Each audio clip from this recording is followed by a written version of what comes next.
সবাইকে স্বাগত। আজকের প্রধান অতিথিকেও স্বাগত। আজকে স্যাম কনভারসেশনে আমরা আছি। সাউথ এশিয়া মনিটর হচ্ছে সাউথ এশিয়া বা দক্ষিণ এশিয়ার একটি অগ্রণী নিরপেক্ষ স্বতন্ত্র ওয়েব জার্নাল, এবং এটি সাউথ এশিয়ার বা দক্ষিণ এশিয়ার জিওপলিটিক্যাল এবং জিও স্ট্র্যাটেজিক বিষয়গুলো নিয়ে আলোচনা করে। আজকের আমরা একটি বিশেষ উদ্দেশ্যে এখানে সমবেত হয়েছি ভার্চুয়ালি। আজকের প্রধান অতিথি ডক্টর শ্রীরাধা দত্ত, যিনি প্রফেসর ইন্টারন্যাশনাল অ্যাফেয়ার্স এর ওপি জিন্দাল গ্লোবাল ইউনিভার্সিটি, এবং উনি কলকাতার ম্যাকাইয়াসের ডিরেক্টর ছিলেন, প্রাক্তন ডিরেক্টর উনি। তো ওনার কাছে আমরা আজকে প্রথমেই কিছু সংক্ষিপ্ত পরিসরে, যেহেতু আমাদের কাছে সময় খুব কম, কয়েকটি প্রশ্নে চলে যাব। আসন্ন বাংলাদেশ ইলেকশন নিয়ে আমরা শুরু করছি। ম্যাম, আপনি আসন্ন বাংলাদেশ যে নির্বাচন, সেইটার বিষয়ে তার তাৎপর্য নিয়ে কিছু বলুন। থ্যাংক ইউ কোয়েল। স্যামে আমার সবসময় ভালো লাগে, স্যামের সাথে যোগাযোগ রাখতে। স্যামের নানা প্ল্যাটফর্মে আমার কাজ করতে ভালো লাগে। আজকে আমরা বাংলাদেশ ইলেকশন আমরা জানি আর কদিন পরে 7ই জানুয়ারিতে ইলেকশন হবে। এটা ওদের 12তম জাতীয় সংসদ ইলেকশন। স্বাভাবিকভাবে আমরা যেটা দেখেছি, আহ, ধরুন 1991 থেকে তো বাংলাদেশে পার্লামেন্টারি ডেমোক্রেটিক ইলেকশন শুরু হয়েছে। খুব সুন্দর জোরদার ভাবে ইলেকশন হয়। ভোটার্স, ইনফ্যাক্ট দক্ষিণ এশিয়াতে ভোটার্স টার্ন আউট বোধহয় বাংলাদেশে সবচেয়ে বেশি আমরা দেখেছি। আর 2008-এর ইলেকশন দিয়ে আমি কথা শুরু করছি, যেখানে ডিসেম্বরে শেখ হাসিনা আওয়ামী লীগ ওভারওয়েলমিং মেজরিটি নিয়ে জিতে এসেছিলেন। সেটা খুব সুন্দরভাবে মানে পরিষ্কারভাবে একটা, যেটা আমরা বলি ফ্রি অ্যান্ড ফেয়ার ইলেকশন বুঝি, সেইভাবেই হয়েছিল। তারপরের ইলেকশন হয়েছিল 2014-তে। বিএনপি আওয়াম যে অপোজিশন ছিল, কিন্তু তারা 2014-তে জয়েন করতে চায়নি। কারণ তাদের বক্তব্য ছিল যে যখন আওয়ামী লীগের ওপর তাদের ট্রাস্টটা খুব কম। এটা একটা প্রবলেম বাংলাদেশে, যে পলিটিক্যাল পার্টিজরা কিছুতেই অন্য অপরকে ট্রাস্ট করতে পারে না। তো সেই জায়গায় ছিল যে আওয়ামী লীগের আন্ডারে যদি ইলেকশন হয়, সেটা সম্পর্ক ফ্রি অ্যান্ড ফেয়ার হবে না, পরিষ্কারভাবে ইলেকশন হবে না। যেই কারণ 2014-তে ওরা জয়েন করেনি। তারপর 2018-তে ওরা জয়েন করেছিল, কিন্তু একটা অদ্ভুত সিচুয়েশন হয়েছিল বাংলাদেশে, যে যে সকালবেলা সবাই ভোট দিতে বেরোবে তার আগেই দেখে Bangladesh already has announced victory for Awami League, অনেক বেশি নম্বর নিয়ে। তো সেই কারণে দুটো ইলেকশন পর পর একটু অদ্ভুত ভাবেই হয়েছে। মানে আমরা কি করে এগুলোকে ফ্রি অ্যান্ড ফেয়ার বা ক্রেডিবল বলতে পারবো, পারি না। তো 2024-এর ইলেকশনের ওপর তাই জন্য আমাদের সবার খুব নজর ছিল, যে কিভাবে এইটাকে আমরা অন্যভাবে দেখতে চাই, ভালোভাবে। কারণ বাংলাদেশে একটা এক্সপিরিয়েন্স আছে, এমন আছে বাংলাদেশ পারে না করতে। কিন্তু এখন যেটা আমরা দেখেছি কিছুদিন ধরে, কয়েক মাস ধরে, এটা বোঝা যাচ্ছে পরিষ্কারভাবে। বিএনপি আরেকবার তাদের জারি রেখেছিল যে এই গভর্নমেন্টের কাছে আবার ইলেকশন, যদি কেয়ারটেকার গভর্নমেন্ট, ওদের একটা হয়, এটা কেয়ারটেকার গভর্নমেন্ট আর একটা ইন্টারিম গভর্নমেন্ট বডি, যারা ইলেকশন কমিশনকে সাহায্য করে কিভাবে সুন্দরভাবে ইলেকশন তো হবে, মানে প্রপারলি।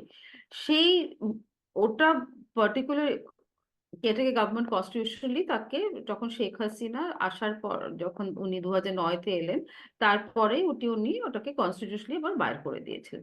যেই কারণে আওয়ামী লীগ গভর্নমেন্ট বলছে যে না, আমরা এই কেয়ারটেকার গভর্নমেন্টকে আর আনতে পারবো না। আর বিএনপি বলেছে যতক্ষণ না আওয়ামী লীগ নিজে নিচে নেবে না যাচ্ছে, মানে রিজাইন না করছে, প্লাস কেয়ারটেকার গভর্নমেন্ট না আনছে, তারা ইলেকশনে জয়েন করবে না। বাংলাদেশের পলিটিক্যাল ল্যান্ডস্কেপে দুটো বড় পলিটিক্যাল পার্টি, আওয়ামী লীগ যেটা আমরা জানি শেখ হাসিনা নেতৃত্বে চলে, আর বিএনপি যেটা জিয়াউর রহমান এস্টাবলিশ করেছিলেন, ওনার স্ত্রী খালেদা জিয়া এখন ওটার চেয়ারম্যান হয়ে আছেন।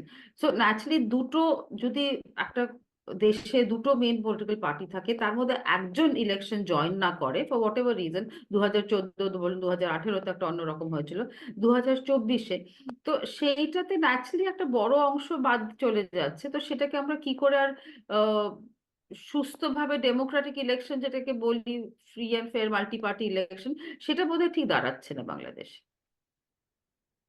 হ্যাঁ, সেই প্রেক্ষিতেই বলছি যে তাহলে কি বলা যেতে পারে it's more like a farce, মানে আমার যে এর সাথে যে লাগোয়া প্রশ্নটা, আপনার কি মনে হয় তাতে কি সাউথ এশিয়ার যে বা দক্ষিণ এশিয়ার যে জিওপলিটিক্যাল ল্যান্ডস্কেপ বা ভূ রাজনৈতিক যে পরিসর সেটা কি এফেক্টেড হবে? এবং কনসিডারিং যে এরকম যদি হয়, যেটা আপনাকে আমি বলছিলাম যে রাজনৈতিক হিংসা, রাজনৈতিক সংকট, তারপরে 28শে অক্টোবরে যে মিছিলে গ্রেনেড ছোড়াছুড়ি হয়েছে, তো এইখানে এর সাথে যে ইলেকশন ম্যানিফেস্টো আওয়ামী লীগের, শান্তির কথা হচ্ছে, সমৃদ্ধির কথা হচ্ছে, উন্নয়নের কথা হচ্ছে, তাহলে এই যে আপাত দৃষ্টিতে যে বৈপরীত্য বা কন্ট্রাডিকশন, এটাকে আপনি কিভাবে ব্যাখ্যা করবেন? এটা তো খুবই অবভিয়াস, মানে তুমি এক্ষুনি যে কথাগুলো বললে, মানে একটা অফকোর্স আমরা এটাও জানি যে বাংলাদেশ গত এই কিছু 2 বছর আগে ওরা 50 বছর পূর্ণ করেছে, অসম্ভব ভালো গতিতে এগিয়েছে। মানে ওদের গ্রোথ স্টোরিটাকে ইনফ্যাক্ট মিরাকল বলা হয়। আর না না আমরা ইনফ্যাক্ট আমার একটা পুরনো এর আগের একটা হ্যাঁ, বই আমি দেখেছি, তৈরি করেছিলাম, একটা বই আছে। বাংলাদেশ আর 50, এটা নিয়ে অনেক চর্চা হয়েছিল। কিন্তু সেই জায়গা থেকে বাংলাদেশ কোথায় যেন একটু সরে এসছে। একটা পরে সময় থাকলে ইকোনমিক্স নিয়ে কথা একটু বলবো, যে যেটা এই দেশটা এত ভালো এশিয়াতে, ইনফ্যাক্ট চায়না, ভারতবর্ষ, বাংলাদেশ একদম পিঠে পিঠে এগোচ্ছিল, সেই জায়গাতে এসে ইকোনমিক্যালি বাংলাদেশ এখন আর ভালো মতো করছে না। আর তার উপরে যে সুস্থ মাল্টিপার্টি ডেমোক্রেটিক ইলেকশনস এর কথা বলছো, সেটা কিন্তু আমরা এখন এই পার্টিকুলার ইলেকশন তো একদমই দেখতে পাচ্ছি না। আর এই যে 28শে অক্টোবরের ভায়োলেন্সের কথা, আহ, আমরা জানি এখন বিএনপি থেকে অনেক কথা উঠেছে দ্যাট এই ভায়োলেন্সটা প্রথমে ওরা শুরু করেনি। ওরা চাইবে না স্বাভাবিকভাবে, যে কারণ ওদের তো একটা পলিটিক্যাল স্টেক আছে, দেখাতে যে ওরা ভায়োলেন্সের দিকে যাচ্ছে না। কিন্তু আমরা দেখছি, ধরুন অ্যাডমিনিস্ট্রেশন বলুন, অন্য পলিটিক্যাল পার্টি বলুন, বিএনপি বলুন, ভায়োলেন্স, স্ট্রিট রাইটস খুব বেড়ে গেছে, খুবই বেশি হচ্ছে। মানে একটা ইলেকশনের আগে খুবই একটা কি বলবো আনস্টেবল সিচুয়েশন তৈরি হয়েছে, যেটা কিন্তু আগে ছিল না, হওয়ার কথাও না। সো সেইভাবে মানে দেখতে গেলে পুলিশ লীগ বলা হচ্ছে এখানে, পুলিশের যে একটা আশকারার কথা। আমি একটা জাস্ট মানে আপনাকে ইন্টারাপ্ট করে একটা শর্ট ইনপুট বলছি যে এরকম একটা আর্টিকেলও পাবলিশড হয়েছে, যে যেখানে বলা হচ্ছে যে পুলিশ এর সাথে আঁতাত প্রশাসনের, যেটাকে পুলিশ লীগ বলা হচ্ছে, যে police is hand in glove with the government. তো আসলে কি হয়েছে আমি বলি, এটা বাংলাদেশে না 2008-এর আগে যেটা কেয়ারটেকার অ্যাডমিনিস্ট্রেশন ছিল, যেটা বেসিক্যালি আমরা বলি তার আর্মি চালাচ্ছিল, বাট কেয়ারটেকার নামে ধরুন সেই সময়টা ছিল, তখন কিন্তু এই separation of powers, very clean voters দিয়ে সেই সব তৈরি হয়েছিল। কিন্তু একটা গভর্নমেন্ট, একটা পলিটিক্যাল পার্টি যদি এত বছর ধরে একটা জায়গায় থাকে, স্বাভাবিকভাবে তার ইনফ্লুয়েন্সটা খুব ছড়িয়ে যায়।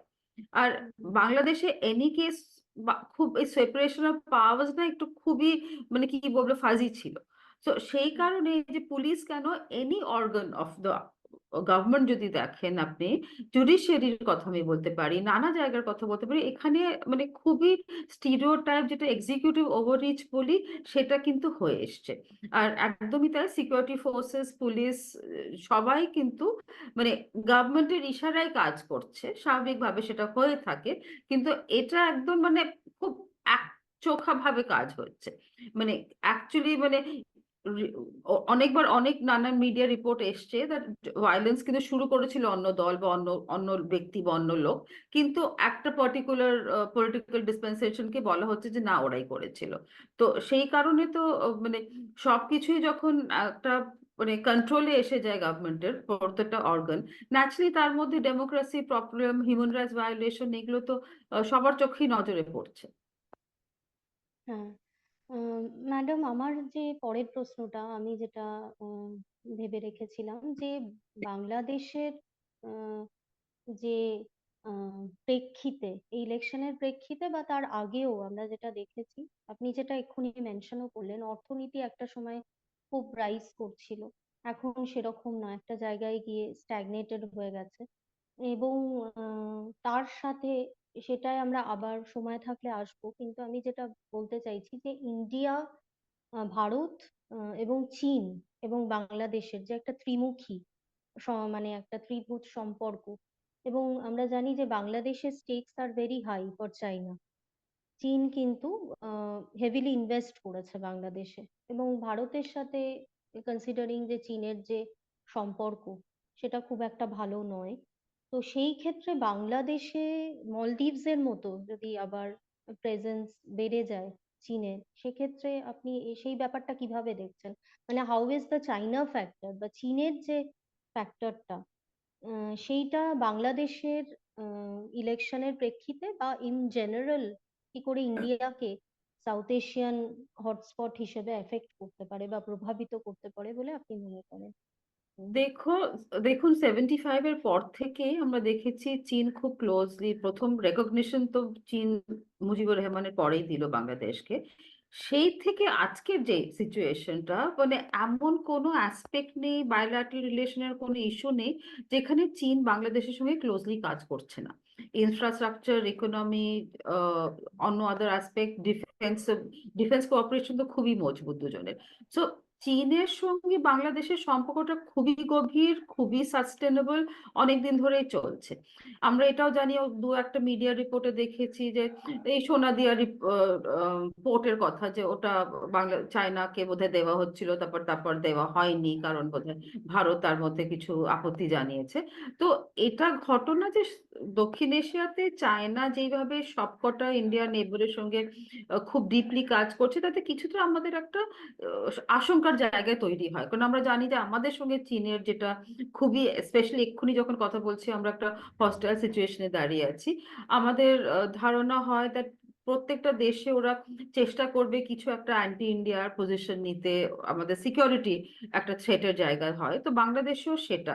কিন্তু অন্যদিকে দেখতে গেলে যে ইলেকশনের কথা যদি আমরা এখন যে ডিসকাশনে আছি, ইলেকশনের জায়গায় কিন্তু চীন আর ভারত এক জায়গায়। আমরা 2014-তেও দেখেছি, 2018-ও দেখেছি, এখনো দেখছি। চীন যে গভর্নমেন্টই ঢাকায় থাকুক, তারা খুব সুন্দরভাবে তার সঙ্গে কাজ করতে পারে। ভারতের ক্ষেত্রে সেটা হয়তো না। আমরা দেখেছি আওয়ামী লীগ, শেখ হাসিনার সাথে, আওয়ামী লীগ হিস্টোরিক্যালি আমাদের সাথে খুব ক্লোজ, আমরা সবাই জানি, খুব সুন্দরভাবে কাজ করতে পেরেছি। কিন্তু যখনই কোনো নন আওয়ামী লীগ গভর্নমেন্ট ঢাকায় এসছে, আর আমি স্পেশালি 2001-2006-এর কথা বলছি, যে সময় বিএনপি লেড গভর্নমেন্ট ছিল, আমাদের সম্পর্ক সবচেয়ে খারাপ হয়েছিল। তো যেই কারণে আমরা ভাবি যে সেকুলারিজম বলুন, স্টেবিলিটি বলুন, সবকিছু জায়গায় আওয়ামী লীগ আমাদের জিনিসটা ঠিক করে এগিয়ে নিতে পারবে। চায়নার সঙ্গে কিন্তু বিএনপি সম্পর্ক খুবই ভালো, সবার সাথেই ভালো, বাট ওরা এই পার্টিকুলার পজিশনে দাঁড়িয়ে কিন্তু আওয়ামী লীগকেই সাপোর্টটা দিচ্ছে। ইনফ্যাক্ট আপনারা জানেন যে ইউএসএ বারবার ডেমোক্রেটিক রাইটস, নর্মস, প্রিন্সিপালস নিয়ে, হিউম্যান রাইটস ভায়োলেশন নিয়ে কথা বলছে। তাতে চায়না, রাশিয়া কিন্তু একটা অ্যান্টি ইউএস পজিশন নিচ্ছে, যে এরা একটা টিপিক্যাল করছে। তো যদিও আমাদের বাংলাদেশে চায়না আর ভারতবর্ষ একটা কম্পিটিশন মতন বলবো, একটা রাইভালরি কম্পিটিশন চলে, বাট অন ইলেকশনস ওরা কিন্তু এক জায়গায় দাঁড়িয়ে। আচ্ছা ম্যাম, বলছি যে অর্থনীতির ব্যাপারে, বাংলাদেশের অর্থনীতির ব্যাপারে আপনি বলছিলেন কিছু বলবেন।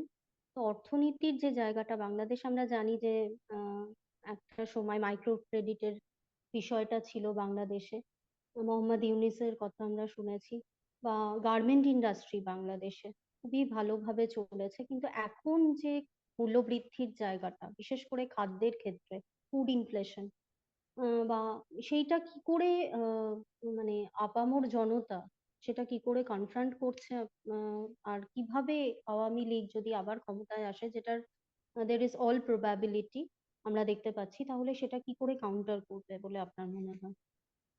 হ্যাঁ, একটু আগে আমি যেটা উল্লেখ করলাম, দ্যাট ইকোনমিক্যালি একটা স্লাইড আমরা দেখতে পাচ্ছি। দেখুন, দু তিনটে বড় কারণ আছে। একটা তো প্যান্ডেমিকের একটা এফেক্ট হয়, Covid pandemic had a impact on all economies including south Asia, তার মধ্যে বাংলাদেশ অফকোর্স এফেক্টেড হয়েছিল কিছুটা। এই রাশিয়া ইউক্রেন ওয়ারে যে এনার্জি ক্রাইসিস, তাতেও বাংলাদেশ অনেকটা এফেক্টেড হয়েছিল, বাট ইন্ডিয়া প্রচুর সাপোর্ট দিয়েছে এই ব্যাপারে বাংলাদেশকে। কিন্তু তা বাদ দিয়েও বাংলাদেশে না, আপনি এক্ষুনি যে কথাগুলো বললেন, রেডিমেড গার্মেন্ট যেটা খুব স্ট্রং ওদের, ইনফ্যাক্ট ইউএসএ তে সবচেয়ে বেশি ডলার আর্ন করে এই রেডিমেড গার্মেন্ট। কিন্তু কয়েক মাস ধরে আমরা দেখছি রেডিমেড গার্মেন্ট ওয়ার্কার্সরা তাদের বেটার ওয়েজেস, বেটার ওয়ার্কিং কন্ডিশনের ডিমান্ড করে চলেছে, কিন্তু কোনোই ইন্ডাস্ট্রি তার খুব একটা কিন্তু সেটা নজরদারি করছে না। যেই কারণে সেই ইন্ডাস্ট্রিটা এফেক্টেড হচ্ছে, প্লাস যে ইকোনমিক এনার্জি ক্রাইসিসের কথা বলছি, যেই কারণে এই ফ্যাক্টরিগুলো এফেক্টেড হচ্ছে। তাছাড়াও যেটা আমরা বাংলাদেশে নোটিস করছি কিছু কয়েক মাস, স্পেশালি লাস্ট 1 বছর ধরুন, অসম্ভব ফিসক্যাল মিসম্যানেজমেন্ট হয়েছে। রোজই খবরের কাগজে ব্যাংক ফ্রডস, অনেক এই টাইপের জিনিসগুলো নিয়ে খুবই আলোচনা হচ্ছে। কিন্তু এখন ওতে ব্যালেন্স অফ পেমেন্ট বলুন, ফরেন এক্সচেঞ্জ রিজার্ভ বলুন, সবই অসম্ভব নিচের জায়গায় দাঁড়িয়ে আছে।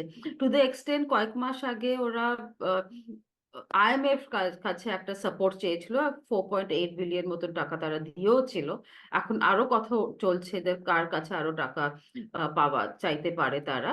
কিন্তু যেই গভর্নমেন্টই আসুক, আর আরেকটা কথা যেটা আমরা খুবই প্রকটভাবে উঠে এসছে, যে করাপশন।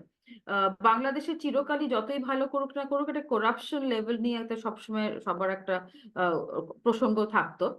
এবার দেখছি সেই লেভেলগুলো আরো উপরে উঠে গেছে, মানে খুবই খারাপ। যে কারণ ইকোনমির একটা মেইন কনসার্ন হচ্ছে যে করাপশন লেভেলটা। ব্যাংকগুলো যেগুলো নিজে থেকে লোন নিয়ে করে, যেগুলো নানা, এগুলো এখন অত সময় নেই ডিটেলস করার মতন, এটা নিয়ে আমি প্রচুর লেখালেখি করেছি, তো সেইগুলো আছে।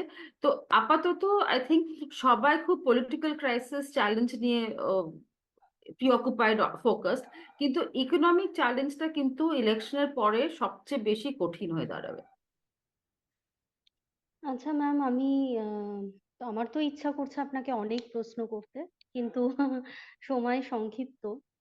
একটু আপনার বই নিয়ে আলোচনা করতে চাই, কেননা ব্লুমসবেরি থেকে আপনার নেক্সট ইয়ারে বই বেরোচ্ছে। আমি তার কন্টেন্টস দেখছিলাম, ভেরি ইন্টারেস্টিং। এবং Bangladesh on a new journey যে বইটা দেখছিলাম, এবং বিভিন্ন লেখকের লেখা। আমি একটু I am tempted to ask you about the Bangladesh diaspora, প্রবাসী যে বাংলাদেশি। আপনি তো জানেন যে, খুব ভালোভাবেই জানেন যে মেনি আর ইন এক্সাইল, তারপরে তারা এফেক্টেডও হচ্ছে। তাদের ব্যাক হোম, তাদের families are getting like repressed. হ্যাঁ, তাদের উপর অত্যাচার হচ্ছে তাদের কাজের জন্য, যেমন কানক সারওয়ারের কথা মনে হচ্ছে আমার এখন। তো এই বাংলাদেশি ডায়াসপোরা যেটা খুব রিচ, কালচারালি রিচ, তার সম্বন্ধে কি আপনার বইতে কিছু আছে? মানে এটার ইনফ্যাক্ট বিষয়ে প্রফেসর আপনার। আলী রিয়াজ, উনি এই চ্যাপ্টারটা লিখেছেন on diaspora, but not the global diaspora, Bangladeshi global diaspora, but specifically focusing on America আর ইউকে, ওয়েস্টে যারা আছে সেইভাবে ওনারা দেখেছে, যেখানে একটা অসম্ভব একটা অ্যাসিমিলেশনের জায়গাও তৈরি হয়েছে একটা। এই যে গ্রোথ স্টোরির কথা বলছি, তাদের অনেক কন্ট্রিবিউশন আছে। তো উনি অনেকগুলো অ্যাসপেক্ট খুব সুন্দরভাবে এক্সামিন করেছে যে বইটাতে। অ্যান্ড আমি আশা করছি বইটা একটু অন্যরকম হয়েছে। আমার ধারণা that এরকম এই পার্টিকুলার অ্যাসপেক্ট নিয়ে বাংলাদেশে এখনো বই তৈরি হয়নি। এই বইটা তাই জন্য খুব চারিদিকে মানে আমার নিজের উৎসাহ তো আছে, বাট আমার 12 জন অথর গ্লোবালি, সব America to Germany to Pakistan, China, নানা জায়গা থেকে, ইনক্লুডিং আমার দুজন বাংলাদেশি আর দুজন ইন্ডিয়ান, আমরা এর মধ্যে আছি। তো আশা করছি এটাতে আমরা যেটা কিছু দেখেছি, একটা থিমেটিকলি কিছু সাবজেক্টস রেখেছি। Diaspora is one, climate issue is one, foreign policy, principles of making a foreign policy নিয়ে কথা বলেছেন বাংলাদেশের অথররা। আর তাছাড়া কিছু বায়োল্যাটারাল চ্যাপ্টার আছে, যেখানে পাকিস্তান, চায়না, ভারতবর্ষ, যেগুলো অস্ট্রেলিয়া। হ্যাঁ, কি ক্রিটিক্যাল পার্টনার্স। আর আমি ইচ্ছে করে একটু অস্ট্রেলিয়াকে এনেছি, কারণ আমার ধারণা যে ইন্ডো প্যাসিফিক নিয়ে এখন বাংলাদেশের একটা নানা একটা আউটলুক পেশ করেছে। আর এটা নিয়ে কথা হচ্ছে। আমার নিজের চ্যাপ্টারটা is actually looking at bay of Bengal and Indo Pacific খুব ক্লোজলি। আর অস্ট্রেলিয়ার কাছে বাংলাদেশ এখনো ঠিক নজরানদি না, কিন্তু আমরা বিশ্বাস করি, আশা করি দ্যাট এই পুরো bay of Bengal extended Indo Pacific রিজনে বাংলাদেশ একটা খুবই critical player.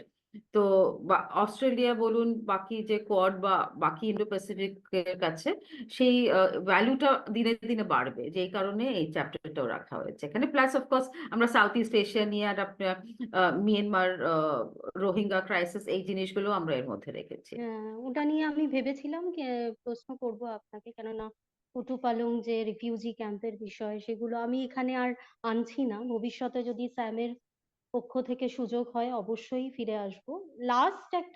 Last leg of the conversation, সেটা হচ্ছে যে ভারত বাংলাদেশ সম্পর্ককে আপনি ভবিষ্যতে কিভাবে দেখছেন?